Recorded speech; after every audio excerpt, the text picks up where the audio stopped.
Arthur makes the team. Chapter 1. Buster and Arthur were walking along the sidewalk with their baseball gloves.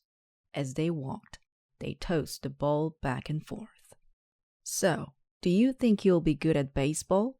Buster asked. Arthur shrugged. "I hope so," he said. He didn't want to admit to being nervous. He hadn't played last year, like some of the other kids. "Did you learn a lot last year?" he asked. Buster laughed. "Did I? Let me show you. Run out for a long catch." Arthur trotted past a tree. Buster waved him on. "Farther, farther. Okay, stand there. Are you ready? See if you can catch the famous Buster ball." "Ready," said Arthur. He held up his glove. Buster threw the ball as hard as he could, but instead of going toward Arthur, the ball shot up into a tree. It bounced around in the branches. "I've got it," said Arthur, circling underneath. The ball bounced down off one branch, then another, before rolling onto a roof. "I've still got it," said Arthur, following the ball's every move. The ball rolled down the roof and into the gutter. It shot out the bottom of the downspout, passed between Arthur's legs, and rolled into a storm drain. "Oops," said Arthur. "I guess I don't have it after all." Buster looked down the drain. He sighed. "I lose more balls that way." "That was a pretty amazing throw," said Arthur. "And you learned that in just one season?" "I sure did. Don't worry, you'll catch on quickly. Just think, you're standing out there in the middle of the field. There's no one around." "No one around," said Arthur. "No place to hide," said Buster. "No place to hide," Arthur repeated. "At the crack of the bat, the ball is headed your way. Everyone is staring, watching your every move." "My every move?" said Arthur. "Of course," said Buster. "And not just your teammates. The other team is watching too, and the crowd in the stands, especially your family." "My family?" Buster nodded. "Sure, parents, grandparents, sisters. Everybody comes to the games." Arthur sighed. "Let me get this straight. I'm all alone in the middle of the field, and the whole world is watching whenever the ball comes to me." "Pretty exciting, huh?" said Buster. "I guess," said Arthur. Exciting wasn't actually the word he had in mind. "And don't forget batting," said Buster. "No, I wouldn't want to do that." Buster crouched down in a batting stance. "It's just you and the pitcher. Nothing else matters. You raise your bat. Ready, waiting. The pitch blazes in. You can feel the heat as the ball passes by." Arthur swallowed. "You feel the heat?" "Well, maybe not," Buster admitted. "But it's a tense moment. Because everyone is watching." "Exactly. The umpire calls, 'Strike!' But that's okay. It wasn't your pitch. But now you stand in." "Stand in," said Arthur. "It's another fastball, but this time you swing. The ball streaks like a rocket. It's a home run. You circle the bases to the cheers of the crowd." "Just like that?" said Arthur. "Well, not every time, but it could happen if you're lucky." Arthur sighed. He didn't know if that would happen to him, but it was nice to think about. Chapter 2. Arthur hurried down the street. He was thinking about the new book he would soon be reading. He wondered how he would get the pants scared of him this time. Last month's "Which is which?" had started him shivering by the third page. Arthur jumped high over the storm grate. He didn't want some creature from the underworld rising through the halls to grab him. It was just that sort of carelessness that had cost Susie so dearly in Night of the Cornstalker. Arthur turned the corner and saw the library ahead of him. Oh no! Outside the building, a long line of kids had already formed. It snaked down the stairs and along the sidewalk. Hi, Arthur. Over here. At the end of the line, Francine, Buster, Sue Ellen, and the Brain were waving to him. Arthur trudged over to join them. The line was so long. It was unbelievable. Guess we should have met earlier, said Francine. Yeah, said the Brain, like just before dawn. Hey, said Buster, let's not jump to conclusions. Who knows, maybe they're just all here to study. On a Saturday? Said Francine. Sue Ellen yawned. Early on a Saturday? She added. Arthur sighed. I don't think so, Buster. Besides, everyone I just passed is wearing a SYPOC shirt or hat. Even once we get in, said Francine, there won't be any new books left. I guess we could check out some of the old ones to read again, said Arthur. Buster nodded. Yeah, how about Curse of the Mummy's Breath? Talk about not brushing your teeth. Or Skeletons in the Closet, said the Brain. I wore the same clothes for a week after I read that one. The clouds rolled overhead, and the sun disappeared. Don't forget the scariest one of all, said Francine. Zombie substitute teacher. Ooh! Everyone sat together. They all shuddered. Wonder why that TV truck is here, said Buster. He pointed across the street. Maybe the reporters are fans too, said Sue Ellen. Or maybe, said the Brain, it's news to see a line outside the library on a Saturday morning. Never mind that, said Francine. Look, the doors are opening. They all turned to watch. The library doors creaked open slowly. A sinister shadow appeared within, slowly moving forward. The sun came back out as the shadow reached the steps. Good morning, said Miss Turner, the librarian. This is quite a turnout. The kids cheered. She held up a hand to quiet the crowd. It's a pleasure to see you all. However, I have some bad news. Anyone who has come to check out the new Scare Your Pants Off club book today will be unable to do so. In fact, all of the books in that series have been removed from our shelves until further notice. The kids were stunned. They let out a shriek of disbelief. I've been waiting for an hour. No fair. What happened? Miss Turner held a finger to her lips. That's all I can say at this time. Naturally, you're all welcome to come in and pick out something else, but quietly. Remember, this is a library. She went back inside. The doors closed behind her, and nobody rushed to open them again. Chapter 3.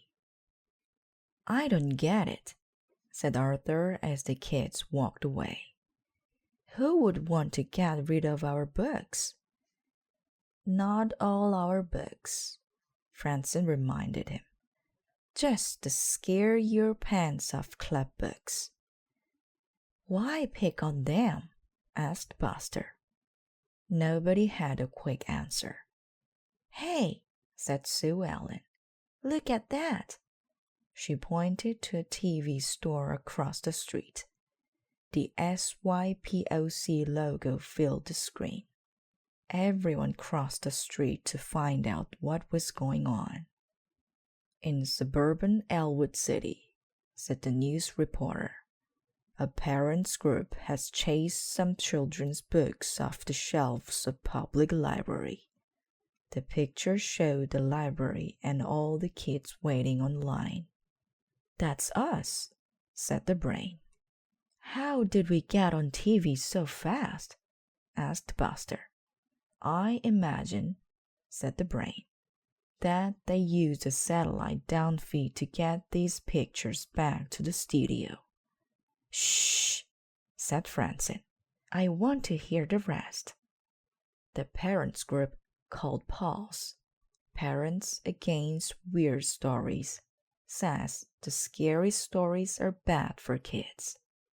We tried unsuccessfully to reach E.A. Depot, the author of the books, for comment.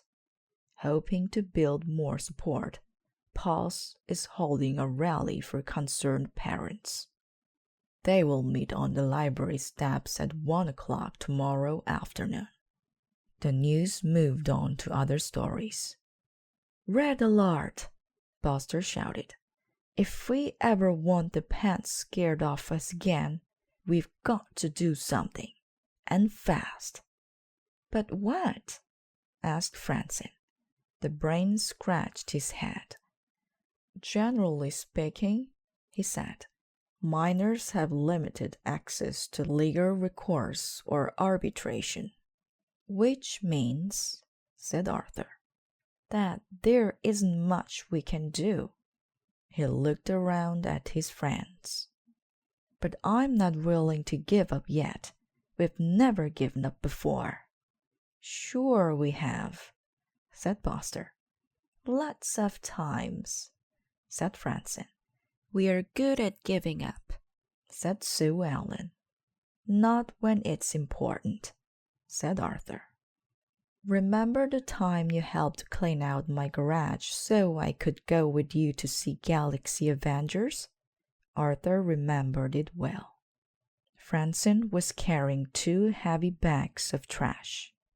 The brain was stacking paint cans, and Arthur was lining up 2x4s against the wall. Buster was sweeping the floor. When he finished, he started balancing the broom on his nose. Suddenly, the broom fell off, knocking over the 2x4s.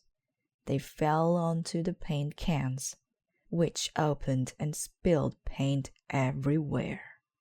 Francine was so startled that she dropped the trash bags, and all the garbage tumbled out. I remember that, said Francine. Nice going, Buster. It was an accident, said Buster. It could have happened to anyone.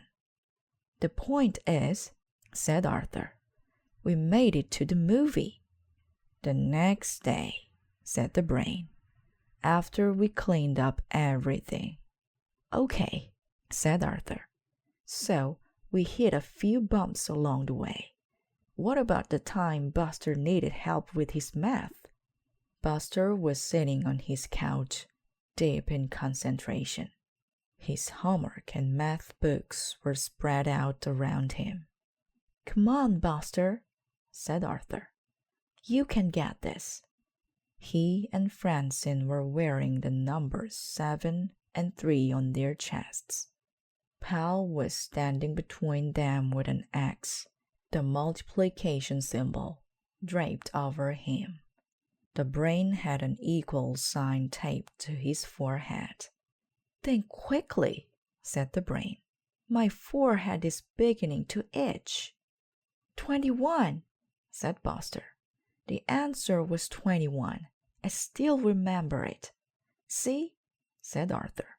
I'd forgotten about teaching Buster to multiply, said Francine. If we can do that, maybe we can do this too. I know, said Buster. Let's go and strike. No more homework till we get our books back. Arthur sighed. The brain folded his arms. Francine rolled her eyes. All right, said Buster. It was worth a try. But who has a better idea? Nobody did. Not yet, anyway. Chapter 4. Coach Krensky was standing behind the backstop, watching his team warm up. "Excuse me, Coach." The coach turned. "I'm Buster's mother, Betsy." "Nice to meet you. Buster's a fine boy, a real spark plug." "That's very nice to hear. I was just wondering, is the ball very hard?" "Well, no harder than any baseball." "I see. I've just been wondering, what if it hits Buster?" "Well, there's always some risk, but Buster's very quick, I'm sure. And the baseball hats, are they made of wool? I think Buster's allergic to wool." "If he's scratching, I don't think he'll be playing his best." "We'll watch for scratching." Coach Francine glanced at the bleachers. "Now, I would recommend you find a seat. Betsy, you don't want all the good ones to be taken." "Do the seats often fill up for practice?" Coach Francine hesitated. "You never know," he said. On the field, Arthur and Buster were throwing to each other. As Francine approached, Buster held up an imaginary microphone in front of her mouth. "Excuse me, Slugger. Buster here for Action News. Think you'll top your record of 49 sky balls today?" "Very funny," said Francine. "At least my throws go over the plate." "Take it easy," said Arthur. "You'll both on the same team, remember?" "Stay out of this, Arthur," said Francine. "You need to concentrate all your attention on holding onto the ball." "Oh, yeah?" Arthur put his hands on his hips, and the ball dropped out of his glove. Francine laughed and moved onto the field. "You know what you need, Arthur?" said Buster. "My never fail, always succeeds, 100% guaranteed secret good luck charm." He reached into his pocket and produced a shriveled carrot. Arthur made a face. "Use this and you can't miss," said Buster. He handed the carrot to Arthur. "You're sure about this?" asked Arthur. 100% absolutely double sure guaranteed." "Okay," said Arthur, and he put it in his pocket. All during practice, Arthur fingered the good luck charm, but since no tough balls were hit to him, he couldn't be sure if it was working. When Francine came up to bat, he crouched down to be ready. Francine crushed the next pitch to deep right field. Arthur ran back, watching it the whole way. "Watch the fence!" Buster yelled. Arthur stopped short and looked up. The ball was coming down. He reached out to catch it. The ball bounced off his glove and went over the fence. "Home run!" shouted Francine, rounding the bases. Arthur frowned. Later, Arthur returned the carrot to Buster. "Here," he said. "I think it's broken. Or maybe it's run out of luck." Then he walked away. Buster examined the carrot and shrugged. He took a bite and put the rest in his pocket. Chapter 5. After practice, Coach Krensky led the team to Sugar Bowl. "You've been working hard," he said. "Time for a little reward." Arthur was the last in, just behind Buster. It was amazing to him that everyone else could be so happy and relaxed. Most of the kids had made the same kind of mistakes on the field that he had. Somehow it didn't seem to bother them so much. "A great practice deserves ice cream," said the coach. He went off to see about getting some tables pushed together. "Are you prepared, Arthur?" Francine asked. Arthur eyed her cautiously. "What do you mean?" "An ice cream cone can be tricky. If you're not careful, you might drop it." A lot of the kids laughed. "Don't listen to her, Arthur," said Buster. "You're entitled to ice cream just as much as the rest of us. If you want, though, I'll hold it for you." "Thanks, Buster," said Arthur. "I think." Once their orders were taken, everyone sat down. Arthur, Francine, Buster, the Brain, and Binky were all at the same table. Francine was busy complaining. "Our problem is batting," she said. "We don't have good batting." Arthur had struck out twice that afternoon. He was swinging too soon, the coach had told him. "I think we look pretty good," said Buster. Francine laughed. "With your eyesight, I'm not surprised." "There's nothing wrong with my eyesight," said Buster. "I eat plenty of carrots." Arthur fiddled with his glasses. Sometimes it was hard to keep his eye on the ball. "Some people," said Binky, "have to learn how to stop the ball." He pounded his chest.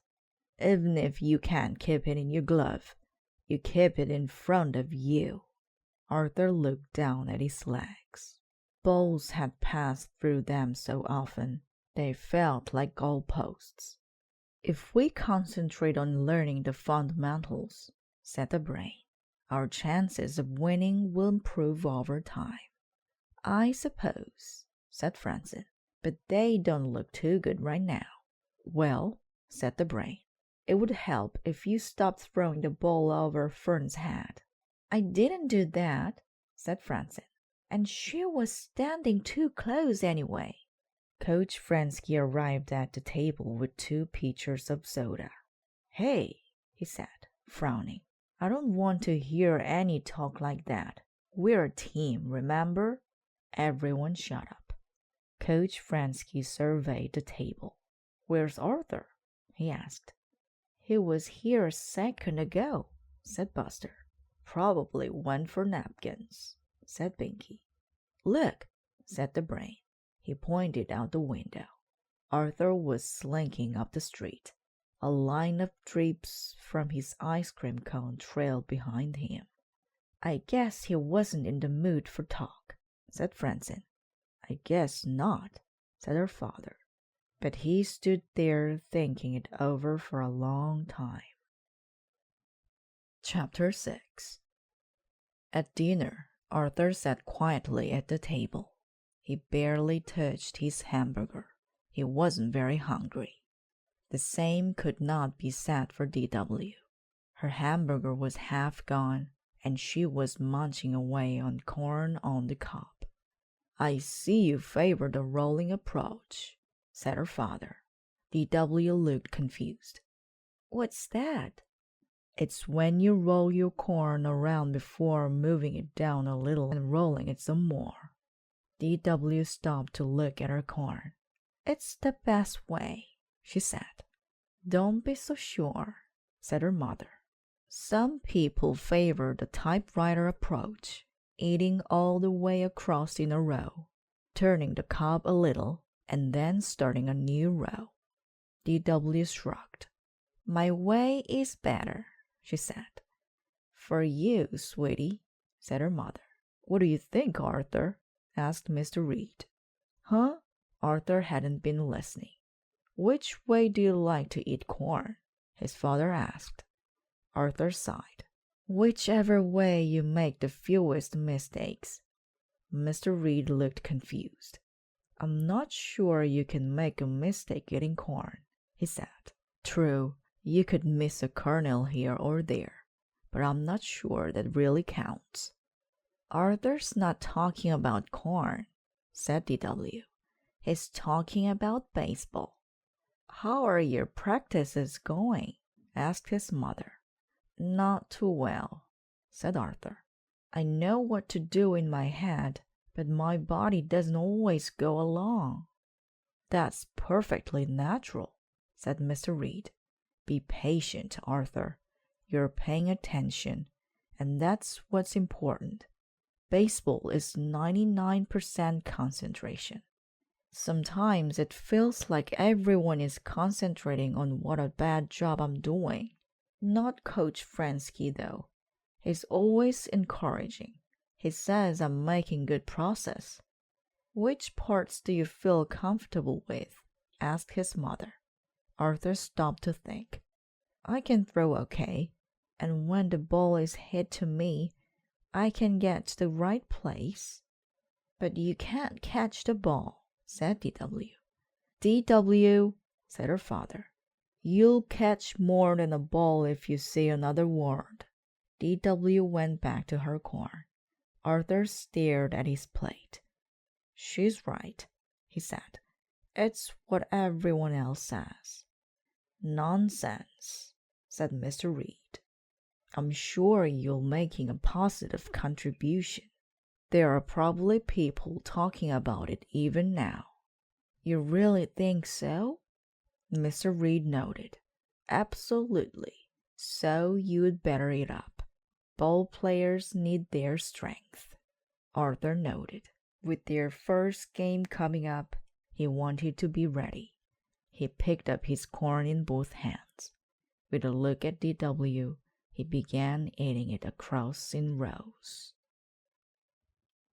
Chapter 7. It's painful, Francine was saying. She was sitting in her living room with Muffy. What's painful? Muffy asked. No, don't tell me. It has something to do with baseball. Francine was surprised. How did you know? She asked. Because that's all you talk about lately. Double plays, making the cutoff, guarding the plate. Well, it's important, said Francine. Muffy yawned. Not to me. I could understand it better if you thought your team was any good. Francine punched her pillow. Don't remind me. Buster can't throw. The brain takes too long for everything. And as for Arthur, she shook her head. Couldn't you promote him or something? Said Muffy. Make him president or general manager? Anything to get him off the field. My daddy's always talking about people getting kicked upstairs in business. Francine hadn't thought of that. It might work. We could give Arthur lots of interesting jobs. He'd be really busy. Give him a fancy title and some fringe benefits, said Muffy. You know, like free parking and paid vacations. My daddy says those are important. Francine was nodding. Yes, she said. Arthur would probably like all that. Arthur would probably like what? Asked her father, coming in from the kitchen. We're just discussing the team, Daddy. The coach smiled. We're pulling together nicely, he said. Still a few kinks, of course, but that's only normal. Francine smiled at him. Speaking of kinks, Daddy, Muffy suggested a way to get Arthur off the field. Promote him to assistant coach. Oh, really? Said Mr. Krensky. Francine folded her fingers together. What do you say, Daddy? Please, I can't even throw straight because I'm worrying what dumb thing Arthur's going to do next. That sounds serious, said her father. You're worried about Arthur, aren't you? Why, yes. Can't you see that? Her father stroked his chin. It's natural for you to be concerned. After all, he's one of your best friends. Then you'll do it? Her father thought for a moment. As coach, I have to look beyond any one player's needs. I have to consider the whole team. Of course, said Francine. I think the whole team would benefit. You have to stand way back to get the big picture, said her father. I may not have been seeing everything myself. Thank you, Francine. So you'll promote him? Her father shook his head. No, I've got a better idea. Oh, Francine didn't want a better idea. She liked her idea just the way it was. Her father rubbed his chin. Yes, definitely a better idea. I'm not going to promote Arthur. I'm going to promote you instead. What? You mean you want to get me off the field? Not exactly, said her father, grinning broadly. I had a different promotion in mind. Francine looked at him suspiciously. Whenever her father used that tone, something odd was bound to happen. Chapter 8. Arthur stood in his garage, throwing a tennis ball against the wall. Bounce, bounce, catch. Bounce, bounce, catch. Too bad they don't use these in the games, he thought. Hi, Arthur. Francine stood in the driveway. Arthur ignored her. Bounce, bounce, catch. Bounce, bounce, catch. Come on, Arthur. You can't ignore me forever. Arthur stopped bouncing the ball. What brings you here, Francine? No, don't tell me. I'll bet you've thought up some new insults since yesterday. Francine's face reddened. Actually, I came over with some news. My father has made me the new assistant coach.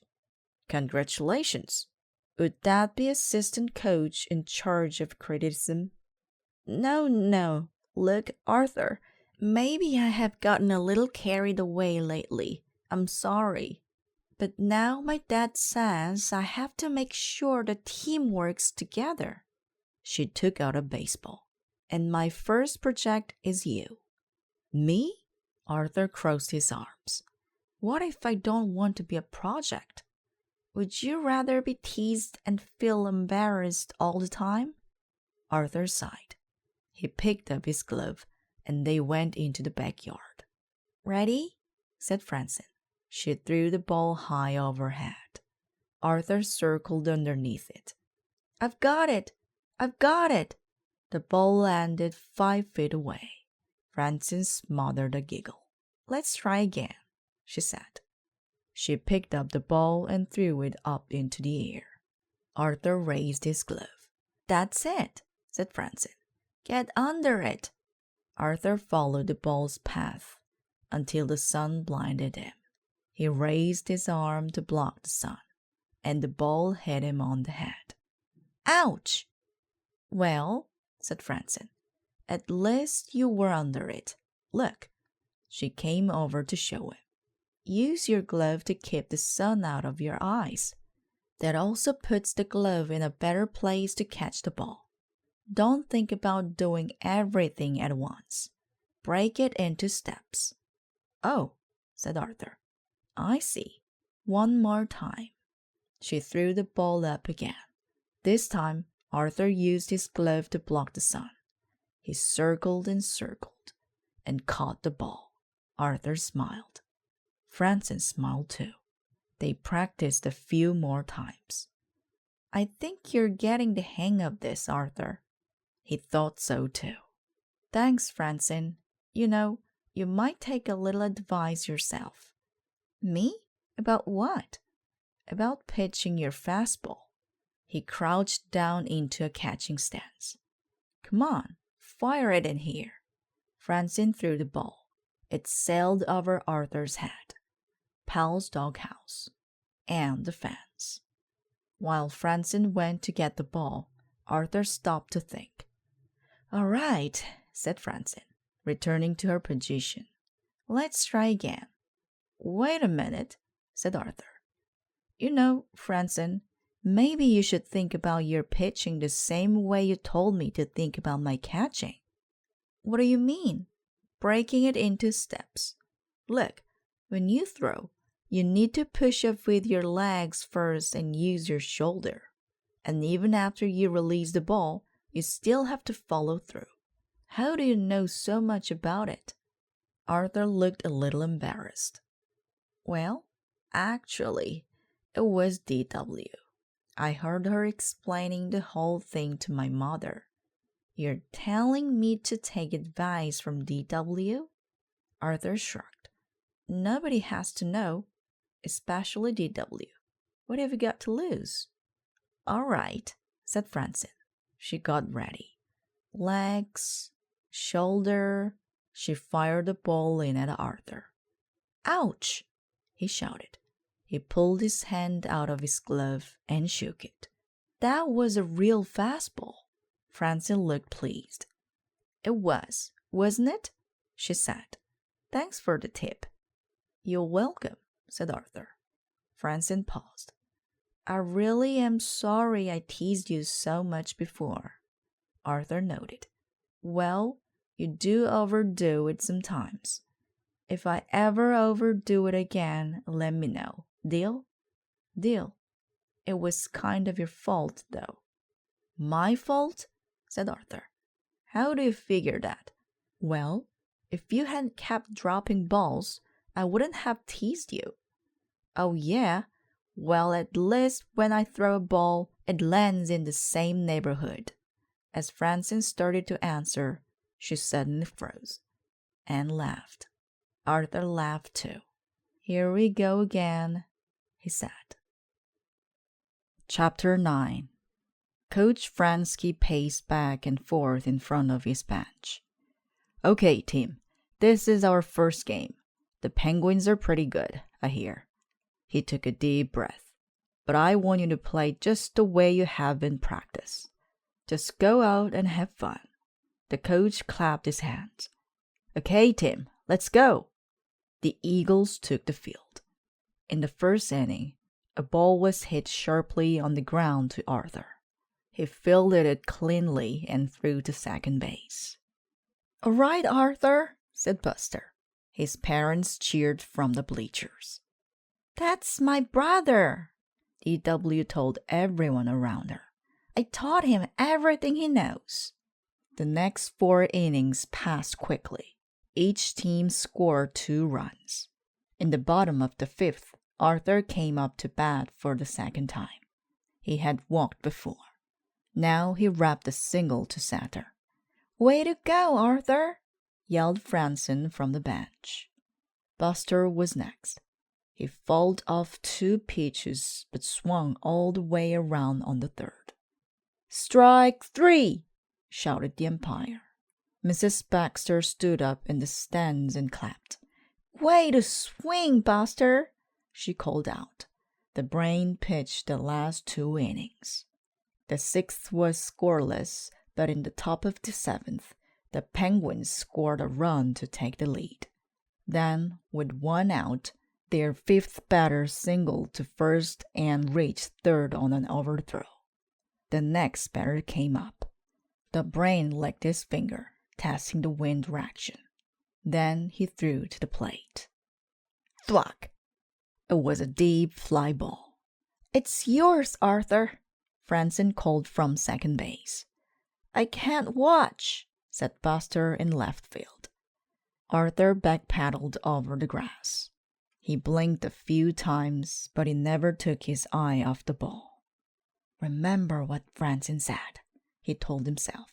He shielded his eyes with his glove. Arthur reached the fence. The ball was coming down fast. Plop! Arthur had caught it. Relay! Shouted Francine. Arthur threw the ball. Francine caught it and spun around. The runner had tagged up at 3rd and was heading for home plate. Binky was waiting. Throw it! He called out. Francine wasn't pitching, but she knew she had to throw a perfect fastball. She planted her feet firmly and fired to him. The runner was sliding in. Binky swept him with the tag. Out! Called the umpire. Arthur's team trotted in from the field. They were down 1 run, but they still had their last turn at bat. The game wasn't over yet. Chapter 10. Everyone on the bench was watching the field. Sue Ellen was up first. The first pitch was a ball. Wait for yours, shouted Francine. Sue Ellen nodded. She stepped back into the batter's box. In came the pitch. Sue Ellen swung hard. and lined the ball into left field. Coach Krensky whistled. All right, the tying runs on first. Fern was the next batter. She hit a blooper to right field, advancing Sue Ellen to second.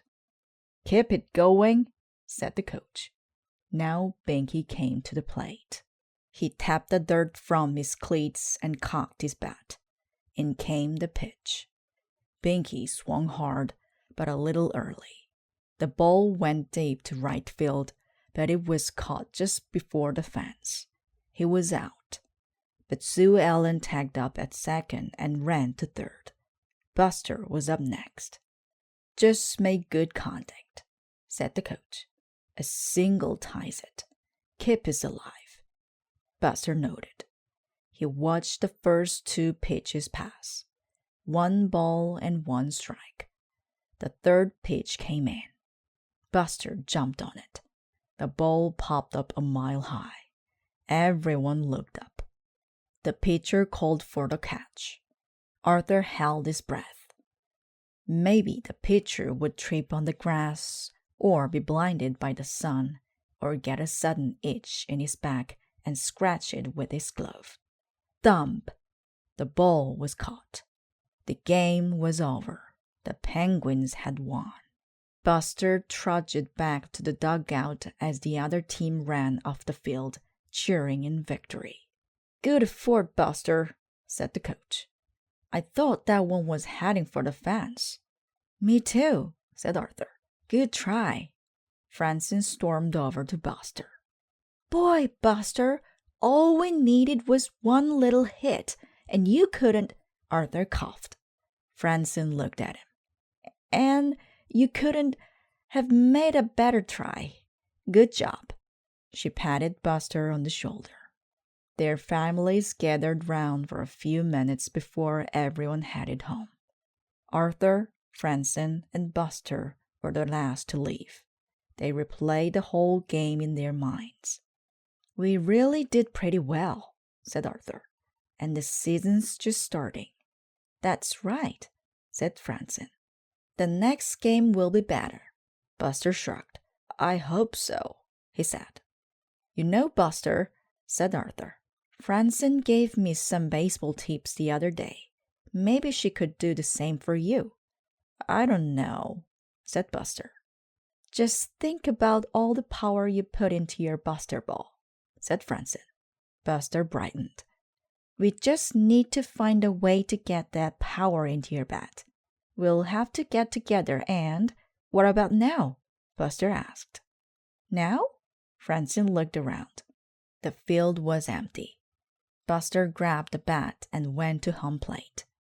Come on. What are you waiting for? Arthur?